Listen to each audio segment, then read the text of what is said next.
What's up, everybody? It's the Wolverine, the FM Machine, Mr. GMSI, Brian Cage. Here you're checking out Interactive Wrestling Radio. You're listening to Interactive Wrestling Radio, featuring the Interactive Interview, courtesy of WrestlingEpicenter.com. So what you gonna do? Let me talk to you, dummies. Oh, yeah. You're where it's at. If you're smart like me, you gotta listen. And if you don't listen to it, I'll come out of your computer and body slam your ass. Don't be a Melvin. I will scar you. Open your third eye. Woo! It's gonna be cool. Oh, what a rush. It's showtime! We had a lovely conversation. To the Interactive Interview. Interactive Wrestling Radio. The Epicenter.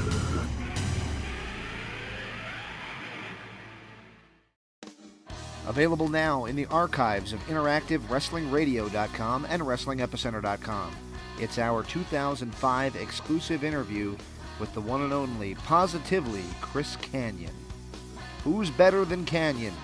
Well, everybody knows the answer to that. Nobody, right? It always will be nobody. Get it now in MP3 format at InteractiveWrestlingRadio.com and WrestlingEpicenter.com. I'd like to welcome everybody to this week's Impact Wrestling Media Teleconference. And as always, the Impact Wrestling Media Teleconference live stream is presented by Pluto TV. Watch over 100 channels of movies, news, sports, and more completely free on any streaming device. Download the app today. Pluto TV is free TV. And with that, I'm going to open up the line and welcome Josh Matthews. Josh, welcome to the teleconference. Hi, Ross. Thanks for having me. Thanks for having the time for us. What's the latest and greatest? Well, I don't have a whole lot of time to play ha-ha with you today, so I'll just get right into it. Obviously, Impact this Thursday, redefined. It's going to be a great show. We're going to see some great things. You're going to see a brand new episode of The Smoke Show with Scarlett Bordeaux, Petey Williams versus Rich Swann in a match that I'm looking forward to. The tag team main event, Moose has returned to Impact Wrestling. He's aligned himself with his best friend, Eddie Edwards, to face the world champion Austin Aries and Killer Cross. So a lot of cross stories happening there, no pun intended. But you have the issues between Moose and Austin Aries, Eddie Edwards and Austin Aries, and then Killer Cross, obviously, watching the back as the insurance policy for the world champion. So that match has a lot of different situations happening there. The Knockouts Championship is on the line. Sue Young defending her title against Tessa Blanchard and Allie. For those of you that follow TMZ and TMZ Sports, you know what happens here, but you can actually see the match for the first time tomorrow night on Impact at the Rebel Entertainment Complex in Toronto. So that match is going to be thrilling as well. And then, of course, the man who is going to be on the teleconference today, Brian Cage, who spoke for the first time recently on Impact. He faces Phoenix with the X Division Championship on the line, and these two going one-on-one for the first time. It's going to be a match that we will probably remember for quite some time. Ross, the reason I don't have a lot of time for you today is because immediately after this, we have a phone call about Impact going to Mexico, which happens on September 13th and 14th, which we can't wait to get to Mexico for the first time. It's going to be an amazing time, the 13th and 14th in Mexico, as we look forward to heading to Mexico City. Of course, we went on sale for Bound for Glory this past Saturday. We appreciate everyone who purchased tickets for Bound for Glory.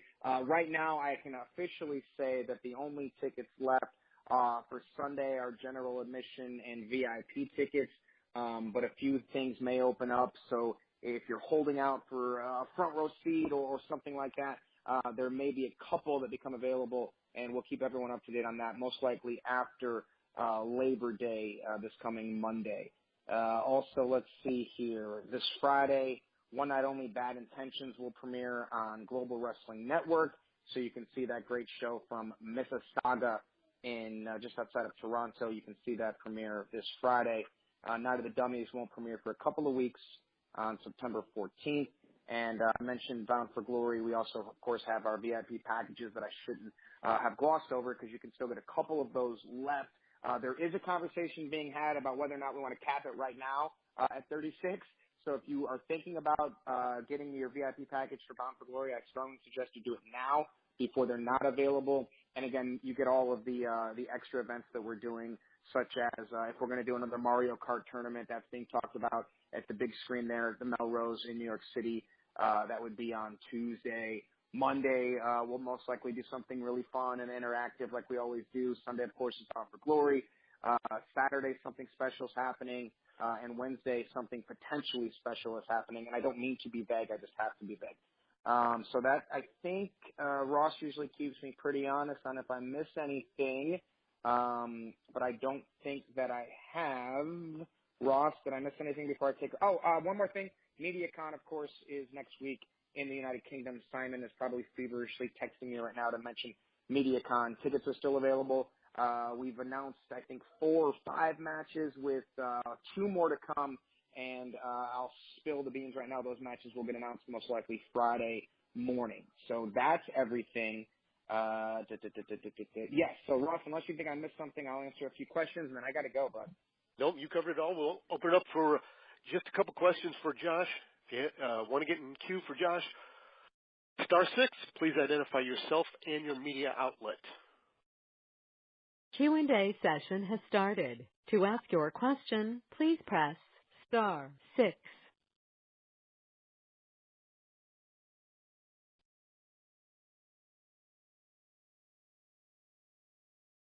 Hey Josh, it's Adam at the Impact Lounge here in the UK. How are you today? Good, Adam. How are you? Fantastic. Really looking forward to coming to Manchester. Hopefully you'll be there. I've got a question about this week's Impact. Obviously we've got the triple threat knockouts match there. The question revolves around, obviously, you're part of the digital presence of Impact. What are the thoughts behind kind of spoiling the result on the Impact social media? And is that something that we're likely to see going forward more often? Well, it's you're damned if you do and you're damned if you don't. It happened. Tessa won the championship in Toronto. That news was going to get out.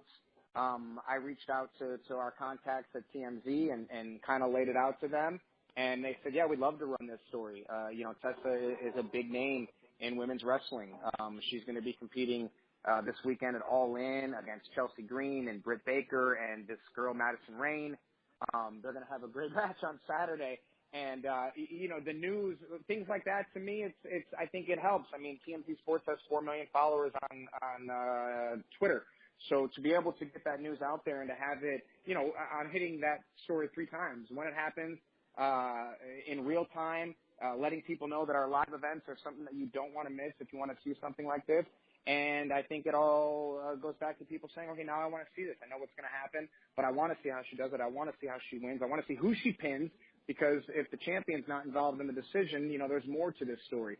So, to me, the positives outweigh the negatives. Are we spoiling it for people that follow us on social and just want to watch it? Yeah, and I understand that, but I think at the end of the day, getting that news out there, having that front headline on TMZ, having Tessa call Magnum, I think all that was great, and it was a feel-good moment, and it depends on who, your school of thought, but for me, it certainly outweighs the negatives to announce those things.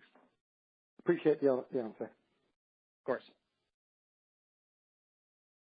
Hi, this is Ian Carey from SE Scoops. I was certainly glad I was live in the building to see Tessa Blanchard win the title. That was pretty fun. But Josh, I'm wondering, with all this global travel and international expansion, do you think fans of Impact could possibly expect something similar to a World X Cup tournament or something similar in the near future? I think so. And I think that, obviously with the people that we have worked with and like you said, the expansion globally, it would be very cool to see something like that. I've been involved in a few discussions where those things have come up, and it's like, man, that would be so cool if, or this will be so cool when. I think it's just a matter of getting the ball down the field, so to speak, to use a football phrase, as we get ready for college football season starting tomorrow. But I just think that it's inevitable that something like that will happen, and I think it'll be very cool when it does. But I mean, think about the fact that Impact versus Ring of Honor on the Chris Jericho cruise. You would never expect to see something like that in previous years or in the past. all the pieces are starting to align, and now you're going to get LAX versus the Young Bucks. You've got Moose competing at All In this weekend. Like I said, Tessa's competing at All In this Saturday. I hope she brings the Knockouts Championship to the ring with her when she comes out in front of 10,000 people at the Sears Center in Chicago, because that will be cool. Hey, thank you. Josh, you got time for 2 more questions? I do, Ross. Yeah, I got till about 2:20. So. Hi, Josh. This is Lewis from HairyWrestlingFan.com. So with the MediaCon show next week, it's the Impact versus UK. Obviously, got some really great UK talents on there, like Jimmy Habits taking on Sami Callihan in a barbed wire baseball bat death match. And in the past, Impact had a really strong support from the UK. Just wondering if you see Impact doing anything more in the UK sometime soon, and if there are any UK talents that you'd like to see in Impact more often. The first part of your question, yes, I think absolutely. Of course, with Fight Network UK being launched and our presence now over there, and the partners that we work with over there, and the show that's going to happen. Wrestling MediaCon, 2 weeks away. I think it's going to be fantastic. As it relates to the talent aspect of things, it's hard for me to name 1 or 2 or 3 specific people.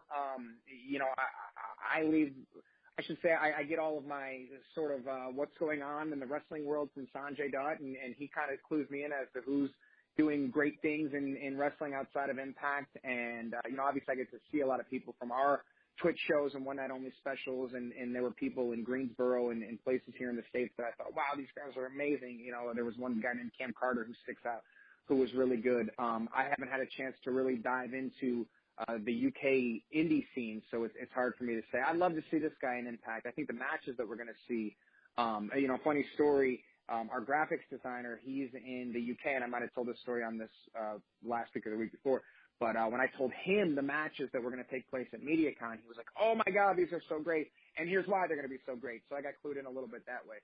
But I mean, we're just all really excited to get over there.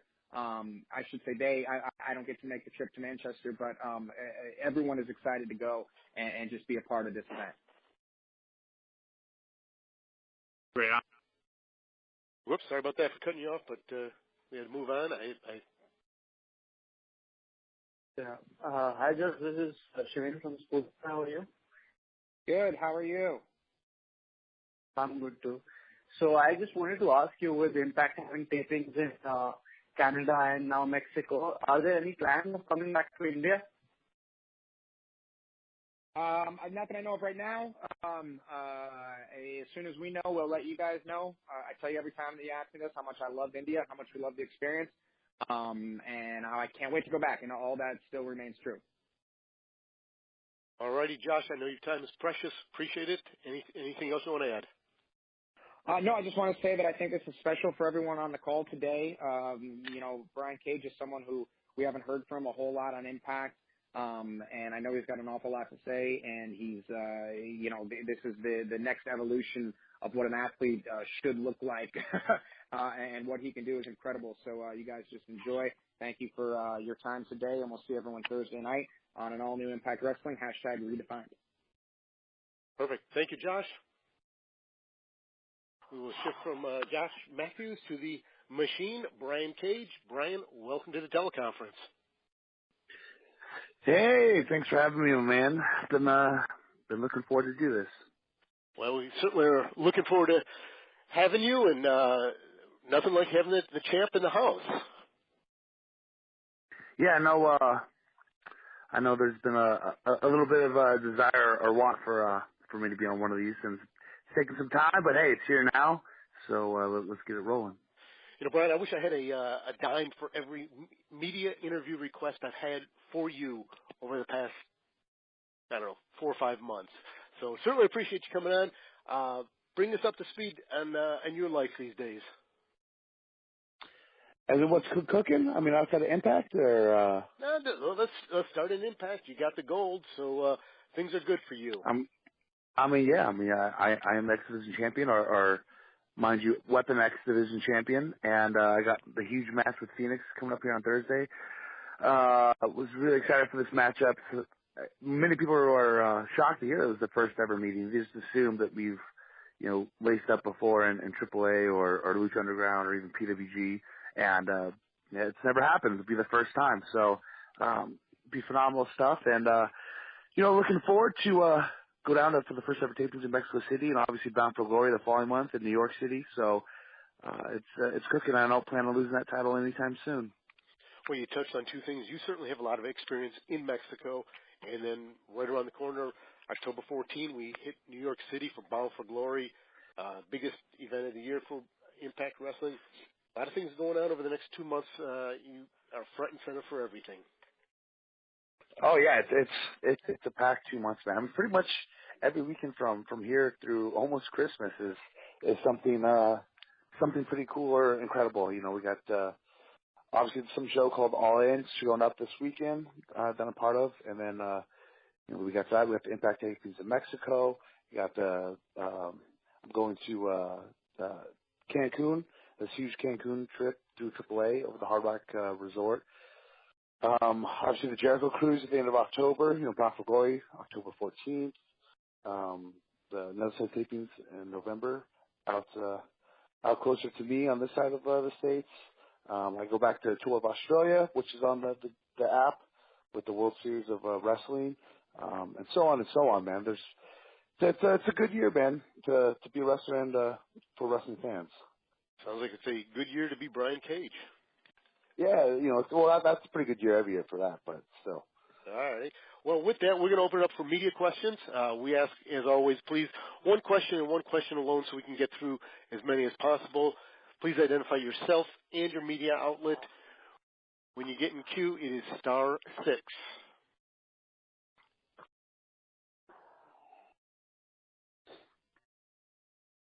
Brian, my name is Stephanie from Searcher Magazine in UK. How are you today? I'm doing phenomenal. How about yourself? I'm great. I'm calling from France. And my question is pretty simple. I made a little research. You're the 87th X Division champion.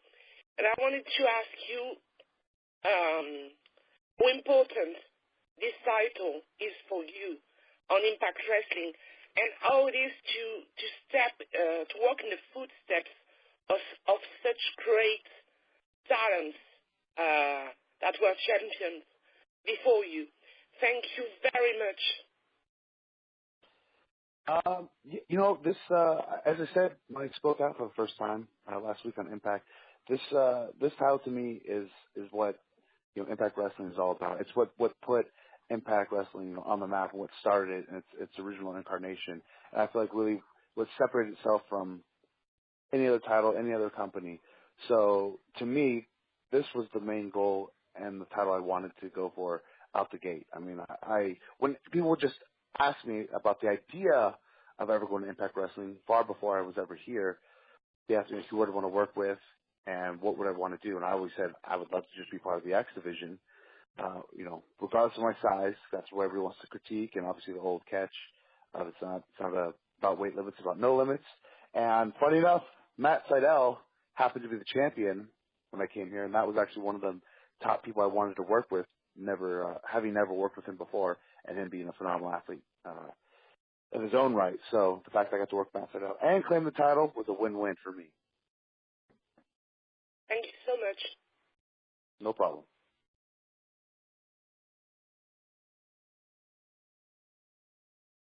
This is Ian Carey from SE Scoops. Brian, you talked a bit about what the X Division title means to you and how it was a goal for you when coming to Impact, but now you're in a position where you've won the title, you've defended it a couple of times, and you are the face of the division, pretty much. I'm wondering what fans of Impact Wrestling can expect from this new era of the X Division that you're leading the charge on. Well, I'm trying to make it not better, because I think it's always been great, but definitely trying to bring a new league of its own on there. Like, everyone keeps asking me about Option C. Funny enough, too, since Austin Aries is the world champion. Keep asking me about Option C. Well, the way I see it, I want to make the X Division so awesome and so entertaining, and there's just so many awesome athletes right now in Impact Wrestling that the world title is exactly that, Option C, because I have Option A. There was a time in the X Division, in the early X Division, where a lot of fans saw the X Division title as on par with the heavyweight championship. Do you think you can get it there again? Oh, absolutely, absolutely, and I think that's got to be through the quality and the entertainment and the matches that's going to be, set going forward. Awesome. Great. Thanks so much. No problem, man. Hi, Brian. This is Nick Hausman from WrestleZone.com. Thanks so much for taking the time. No problem. First of all, yes, as I mentioned on Twitter, I found out you were also born on Groundhog's Day, which is awesome. Ah, yes. Yeah. That means you're a prognosticator, right? That you can see the future, I think. Yeah. I want to keep this simple. You're really, really big. You're a big man. I want to know, what is your workout and food regimen like? What is a day like for Brian Cage? I mean, on the average, obviously there's stuff that'll change throughout travel, but yeah, I'll break it down. On the average, I will have about a dozen egg whites, 3 whole eggs, a cup of oatmeal. That's for meal 1. Then meal 2 will usually be 8 to 10 ounces of chicken breast with an 8-ounce sweet potato. I'll repeat that. After I work out, in my immediate post-workout meal, we'll have 50 grams of carbohydrates and 60 grams of isolated protein.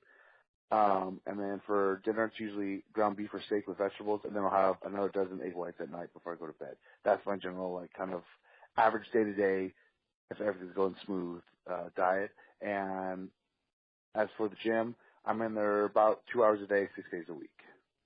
Wow. Is there any kind of workout style or method that you are wanting to maybe pursue or try out? I mean, my stuff varies. Sometimes I'll go, I'll go real heavy, not necessarily powerlifting style training, but let's go heavier. Sometimes I'll go really hypertrophy, high volume, like superset training. Every now and then, if injury pending, I'll do some more high interval, like HIIT style training. I don't want to call it CrossFit because it's not necessarily CrossFit, but and I mean, it really just kind of depends on how I'm feeling, how much sleep I got, how my body's feeling from wrestling, and I go through it. I've done a few bodybuilding shows, and I love that. People always ask me if I'm going to compete again, and it's just so hard because the time and preparation it takes to compete at a bodybuilding show usually is about 16 weeks out, and the last few shows I try to do, come 6 to 8 weeks out, there'd be a show I was contractually obligated to do, or that I just didn't want to pull out of, that meshed with the date of my competition, so I'd have to cancel the competition. And it was a lot of work and a lot of strain to do that and spend the money and time for, a couple months or so just for nothing. So at the moment, I'm fine just kind of doing what I do and maintaining it, and there's nothing new on the horizon that should change any of that, but I mean, you never know. Oh, cool. All right. Well, thanks so much, man. And yes, that's, again, very cool that you're a groundhog. I love that. It's amazing. Thanks, man. Brian, that last question from Nick seems to be a perfect segue to a question we get in from Jesse Reynolds, who would like to know, if you could only do one exercise for the rest of your life, what would it be? Oh, man. Wow. One exercise. I don't know what would be the most fun for me. People ask what my favorite day of the week is too, and it always changes.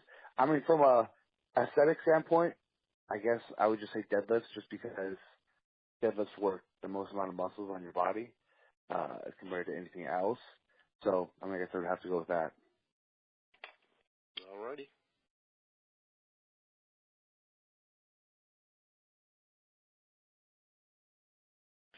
Hey, Brian, how you doing? This is Jeff from the High Spot Podcast at highspotpodcast.com. Hope all is well. My question to you is, what experiences have you taken in the last year or so maybe two, that you've taken with you to Impact, and what do you think is something that you still have to work on just to improve in the next year or so? Yeah, Jeff, I think just as far as, working Lucha Underground, as far as working television, obviously helps bring you that aspect. Because you can work as many indie shows as you want and as much experience you want, but working TV is a little different than working, your normal live event or house show or indie show, whatever you want to call it. So, obviously that helps a lot with just timing and structure of your matches and the cameras and what have you. I think there's room for improvement for everybody, always, in some regard. I definitely would like to bring more out in my my character and in my overall appearance, I guess, per se. There's some stuff in the works that I'm actually planning and structuring, so it's kind of a vague or weird response, but it'll go with what I'm going to have in sight going ahead in the future. Thank you. No problem. Hi, Brian. Thanks for your time. This is Mikey O from the Average Marks Pro Wrestling Podcast, powered by the Roar Network. Early in your career, you formed a relationship with Chris Kanyon. What's one piece of advice that he gave you that you feel is instrumental in you making it this far in the business? And also, how special is it to you now that you were the only wrestler that he trusted with the Mortis gimmick? Oh, man, I could go on for hours about Chris Kanyon. Thank you so much for bringing him up.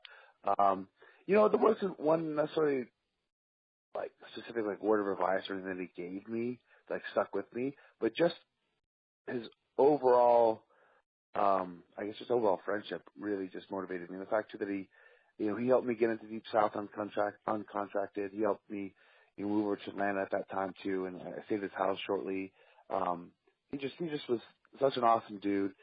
We were just talking about him recently on a road trip, and not just to me, to so many people, man. He was just such a good and giving guy, and helped out so many. I really don't think he gets credit enough for that, and for the help of certain people's careers, and for even how talented he was. So the fact that I can, when I'm on there on T2 and I say who better than Brian Cage, people think I'm ripping off Chris Kanyon. That's why I kind of tribute to him. And a few sets of my gauntlets and gears have his logos as well, in memories to him. And on top of that, yes, the Mortis outfit, when he officially retired, and he asked if I would want to use the Mortis outfit, I was like, what? Absolutely. And he was like, yeah, I thought that'd be a cool way to kind of, keep my image or name out there without having to do anything. And the first match I did with as Mortis in California, I sent him a copy of it, and his text back in all capitals was, absolutely phenomenal job as Mortis. Please keep doing it. So, that meant the world to me. When I got to work with my hometown, very, very, very early on in my career, I thought I could have retired the next day and be pretty satisfied with what I'd accomplished. So then to get that on top of it, was absolutely fantastic compliment to receive from him. Thanks, Brian. No problem. Thank you.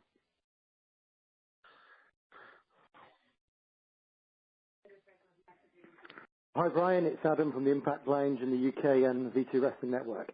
I want to talk to you about the fact that it's only last week that you first got to talk on the show. I want to know if that was something that you pushed for to wait for so long, and if it really helped develop your character as an ass kicker. Well, what do you make about it all? You know what? It wasn't planned that way, and it just kind of happened. I know I had done a couple of things with Josh in the back that never got used, and then they kind of thought maybe we'll kind of keep you mysterious or kind of just somewhere in the middle between face and heel. And there was even a couple of segments I shot with Lashley where I did talk that they didn't use that. So it just kind of impromptu happened, and then it just went longer and longer. It kind of added a little bit of appeal to the fact that I had talked. And then it was actually Don was even thinking about it. I was like, all right, it kind of added a mysterious, attribute to you, but I feel like now it's gone on too long, and we need to, we need to do that. So yeah, it wasn't planned. It kind of just happened that way, and I guess it was kind of neat. But then at the same time, I wasn't complaining and saying like, oh, hey, I need to talk, but I was kind of thinking like, all right, when's this going to happen? So I felt like it kind of just materialized organically, and I thought it was pretty neat that it made it, an advertised part of the show that I spoke for the first time. So Absolutely. Thanks a lot for your time tonight. hey, thank you.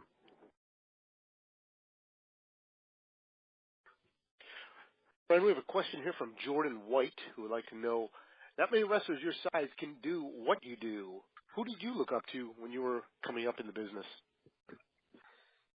As a kid, I've been watching since I was like 5. So when I was a kid, I was Hogan and Warrior and Savage. And then Shawn and Razor were the two that I was really into when I decided I wanted to be a wrestler at like around 10 or so. And then throughout high school and whatnot, when I was watching it to, really critique people and kind of find the style I wanted to emulate, the three people that I always had the desire to create a hybrid of was the three Chris's. It was Chris Kanyon, Chris Jericho, and Chris Benoit.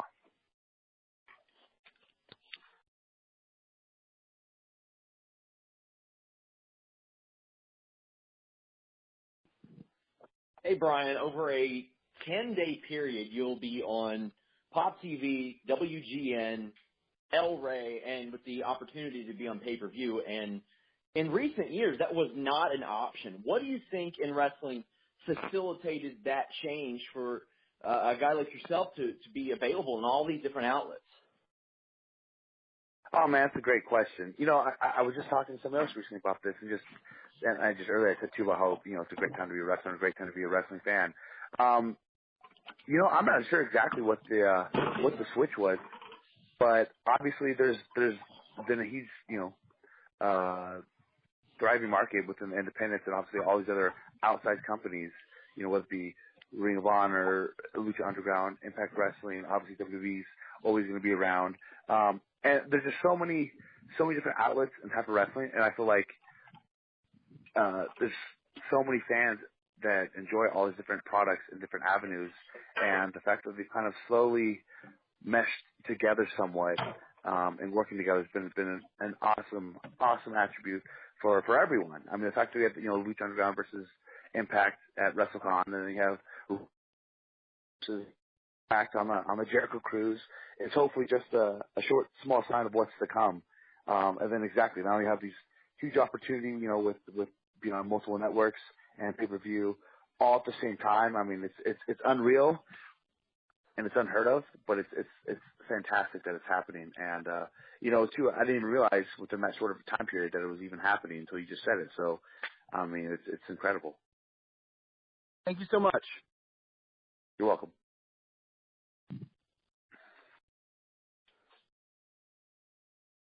Hi, Brian. This is Shivan from Sportskeeda. How are you? I'm doing good. How about yourself? I'm good too.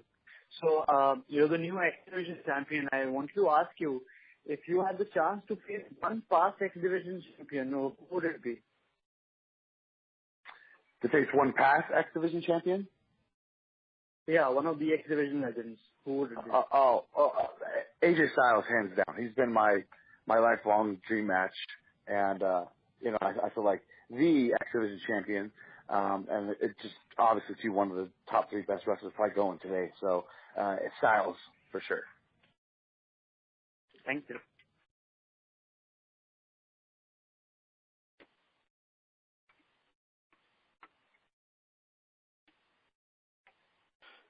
Oh, shift to a question here from Alex T, who would like to know, you do some insane moves for a big man. Have you ever had any crash and burn experiences in training while trying any new moves? Crash and burn during training? Actually, no, not really. I've had some crash and burns in matches, but not in training. There's one match actually against Apollo Crews at a Pro Wrestling Guerrilla event where I line salted and the ropes were very loose, and I landed right on my head, on top of my head, and I don't know how I didn't break my neck, but it's a pretty gruesome looking sign. And then there's been a couple of dive outs where they didn't end up so well. So, it's high risk, as they say. So, yeah, it's happened. And me being the size I am, I think makes it a little more impactful, a little more less satisfying when it does happen. And James Garcia asks, what did you take away from your short stint so far in Impact? I mean, I think it's been phenomenal. I know I had a couple appearances throughout my career with Impact, and now I got fully on board, and since I've been signed and contracted, I have zero complaints. I loved everything I've got to work with, and I've been excited to be part of this thing turning around, and definitely bringing forth a much better and more well-received product than it had been previously.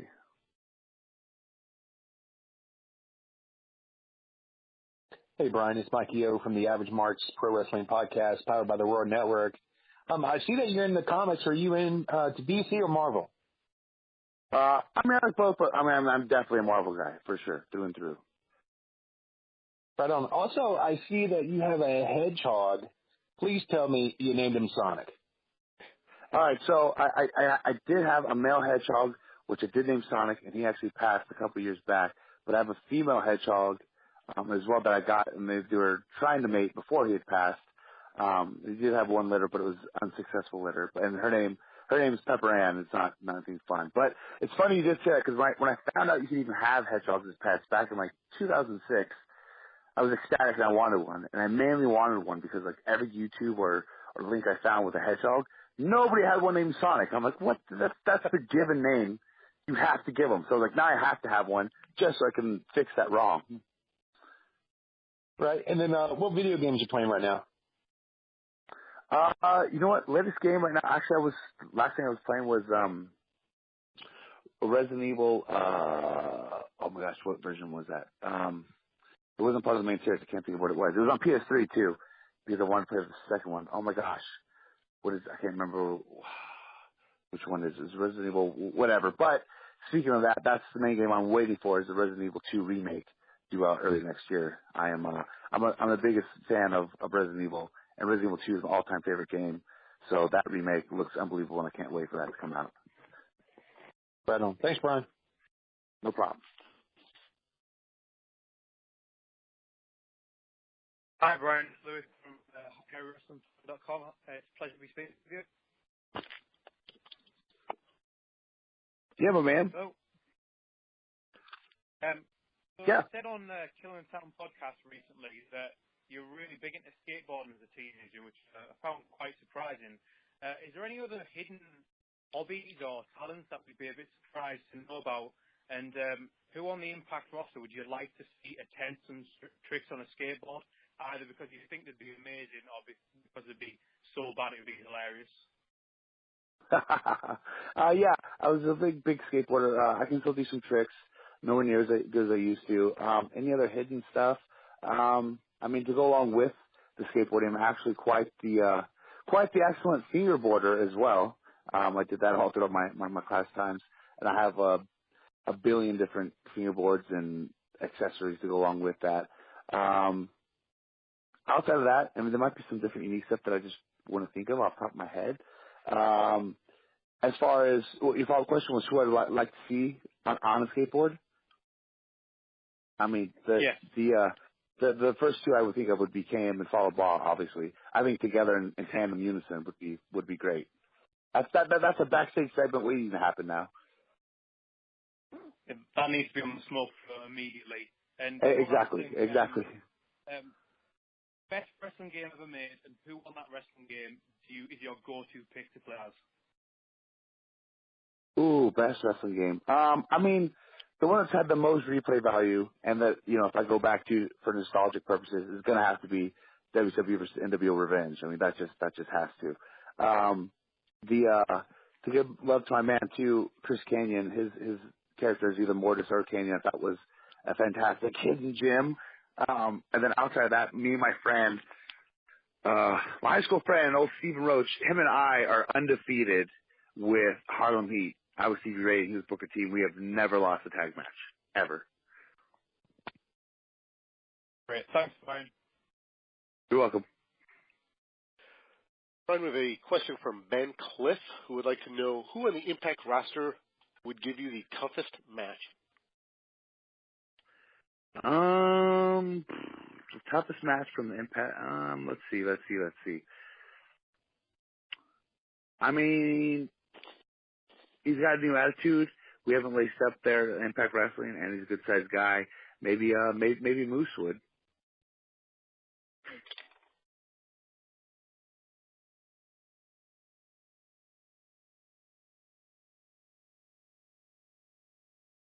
All right, then we have one final email question here from Ishan Kacker. What's your favorite type of gimmick match, and is there any type of match you haven't wrestled that you'd like to try?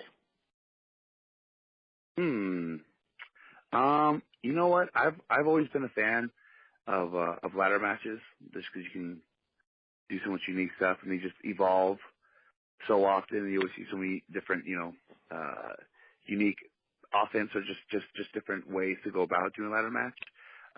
As for doing matches, I haven't had. I would love to have a cage match, but in the old school cages. I know those aren't going to be as fun to deal with, but I was always such a fan of the old school, big blue bar steel cage matches. All righty. Well, Brian, I know your time is precious. You have to head back to the gym, so we will wrap it up with that and give you the floor for final thoughts. Well, I appreciate you having me, man. It was better late than never.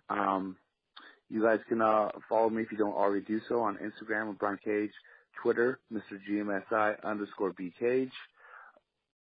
And be sure to watch Impact this Thursday night. Not only will it be an amazing show, but I mean, at least if not for just my match with Phoenix alone, which should be the match of the night, match of the week, maybe match of the year. Who knows? But tune in tomorrow and find out. All righty, Brian. I appreciate it. Look forward to seeing you in a couple weeks down in Mexico City. And media, we will talk to you next week. Cool, man. Thanks so much. You guys, thank you. Q&A session is over. Goodbye.